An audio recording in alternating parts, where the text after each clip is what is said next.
Today is a really special Australian holiday. You know the weird thing? In my growing up, I never knew what it was about. So we had this holiday, and I'd say actually, probably until I was 30, I had no idea where the holiday came from. And not only that, I didn't even know what it was about. I just thought it was something to do with unions. I had no idea that it was relevant to us. In Australia, you'll often see the numbers 888 written as a kind of a logo on old buildings. You see, in the 19th century, the industrial age was at its height, and socialists were concerned about life-work balance for workers. Sound familiar, hey? One of the founders was Robert Owen, and he invented this slogan, 888, which stands for 8 hours of work, 8 hours of recreation, and 8 hours of rest.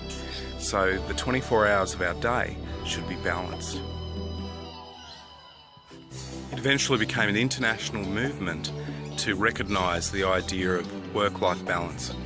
Now, the idea of work-life balance is becoming a little unpopular these days because they say we should be integrating our work into our life. Maybe. But we've got to be careful that just isn't a substitute for taking up far more time with work.